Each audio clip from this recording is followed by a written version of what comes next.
안녕하세요. 우리 뷰티TV의 진쌤입니다. 오늘은 안면윤곽 수술 관련해서 수술 이후에 주의할 사항들과 또 알고 계시면 좋을 내용들, 이런 것들에 대해서 정리해서 좀 말씀을 드려볼까 합니다. 먼저 안면윤곽 수술은 얼굴뼈를 자르는 수술이다 보니까 수면 마취나 부분 마취로는 수술할 수 없고 전신 마취로 수술해야 됩니다. 이 전신 마취 수술은 기도삽관을 통해서 허파에다 흡입 마취제를 주입해서 마취를 하는 방식이기 때문에 마취가 끝나고서 회복되는 시점에 허파에 남아있는, 즉 폐에 남아있는 마취가스를 모두 다 뱉어주셔야 하는 과정이 있습니다. 따라서 수술 이후에 심호흡을 크게 천천히 하시는 게 회복에 좀 더 도움이 될 수가 있습니다. 그 다음에 말씀드릴 거는 얼굴뼈를 자르는 수술이고, 수술 이후에 한동안 붓고 멍들고 하는 과정을 거치게 돼 있어요. 그 과정 중에서 출혈성 소인을 높일 수 있는 아스피린이라든지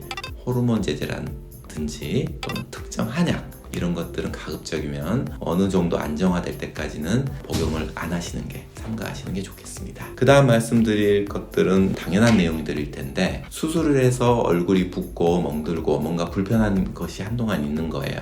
그래서 그 기간 동안은 가급적이면 상처나 얼굴 쪽에 자극을 주는 행동이나 이런 것들은 하지 않는 게 좋습니다. 그리고 수술 이후에는 편안하게 안정을 취하시는 게 상당히 중요합니다. 긴장 상태에 빠지게 되고 뭔가 공포스러운 상황에 놓이게 되면 사람이 혈압이 오르고 맥박이 빨라지고 심장이 빨리 뛰고 심박출량이 증가하면서 그만큼 얼굴이 더 붓고 멍들고 하는 과정이 있기 때문에 그렇습니다. 그래서 수술 이후에는 저희가 처방해드린 약을 잘 드시고, 처방해드린 약에는 다 진통제 성분이 다 들어가 있어요. 그래서 편안하게 쉬시고 안정을 취하는 게 가장 중요하다. 처음 최소한 이틀 정도는 꼭 그렇게 해주시는 것을 당부 말씀드립니다. 그리고 이제 주무실 때는 완전히 플랫하게 주무시진 말고요. 조금 베개를 높게 해서 심장보다 얼굴, 머리가 좀 높은 위치로 자세를 유지하면서 주무시는 게 얼굴 붓기가 조금 덜 붓는데 좀 도움이 된다 라는 말씀을 드립니다. 그리고 이제 식사를 어떻게 하는지에 대해서 또 물어보시는 분들이 많은데, 아무래도 이제 입안으로 수술을 하다 보니까 처음부터 이렇게 바로 기존에 드시던 걸 다 드시긴 좀 힘드세요. 그래서 첫날 정도는 물하고 미음 정도 드시고 한 2, 3일 정도 한 죽 드시고, 그 이후부터 이제 정상적인 식사를 하는데, 그래도 너무 딱딱한 건 좀 피하시고 부드럽게 해서 우물우물해서 드실 수 있는 정도 수준에서 드실 수 있는 건 다 드시면 좋습니다. 그리고 안면윤곽 수술은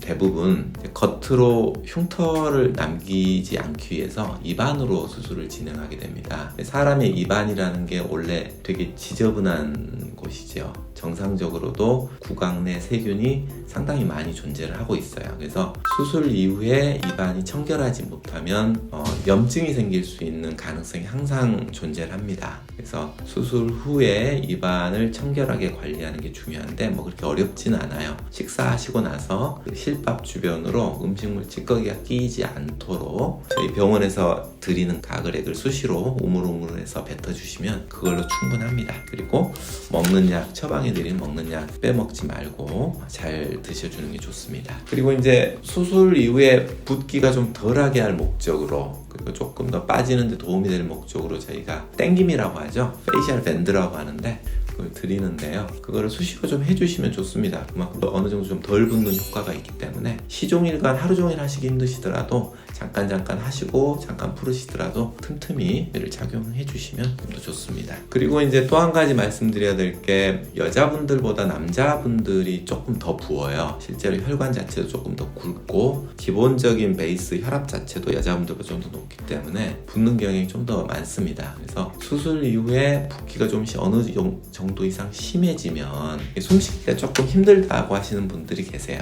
그래서 기본적으로는 안정을 취하시면서 최대한 붓기가 덜하도록 관리를 하는 게 중요한데, 이제 그게 또 마음대로 되지는 않으니까 어느 정도 이상 좀 많이 부어오른다 싶으면 저희가 안내해드린 비상연락망을 통해서 저희에게 연락을 주시면 저희가 이제 거기에 맞춰서 필요한 이제 조치들을 취해드릴 수가 있어요. 요즘에는 이제 다 원격 진료라고 하죠. 이제 카톡이나 문자로 현재 본인의 상태를 사진 찍어서 보내실 수 있으니까 그런 쪽으로 충분히 다 저희가 관리를 해드릴 수가 있고, 필요하면 이제 병원으로 오시게도 할 수가 있습니다. 거기에 맞춰서 환자분 상태에 맞춰서 저희가 조치를 해드릴 수 있으니까요. 그거는 걱정하지 않으셔도 좋을 것 같습니다. 그리고 이제 그 시기를 지나서 붓기가 빠지는 과정 중에 상처 틈으로 검붉은 피가, 고여있던 피가 이제 배어나오는 경우가 있으면 정상적이에요. 그럼 놀라지 않으셔도 되고요. 보통 한 2, 3주, 길게는 한 3, 4주 정도까지 이제 처음에는 빨갰던 피가 고여있다가 색깔이 이제 검붉은 피로 변해서 배어나오는 경우가 있을 수가 있는데,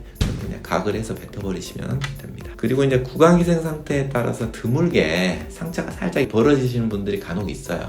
크게 신경 안 쓰셔도 되고요. 굳이 다시 안 꼬면 됩니다. 가글만 잘 하시면 아래쪽에서부터 살이 차오르면서 나중에 깔끔하게 다 아물게 되니까 걱정하지 않으셔도 되고, 완전히 상처가 아물 때까지 가글 잘 하시고, 먹는 약 처방해드린 거 잘 드시고, 상처 쪽에 자극 주지 않고, 술, 담배 한 달 정도까지는 삼가하시고, 그런 것만 잘 지켜주시면 윤곽 수술 후에 상처 아무는 데는 큰 지장이 없다, 이렇게 말씀드릴 수가 있겠습니다. 자, 오늘은 여기까지 안면 윤곽 수술 후에 알고 계셔야 될 내용과 그 다음에 주의사항들 몇 가지 저희가 잘 짚어드렸습니다. 명심해 주시고 관리하는 데 도움이 되셨으면 합니다. 오늘 여기까지 우리 뷰티TV의 찐쌤이었습니다. 감사합니다.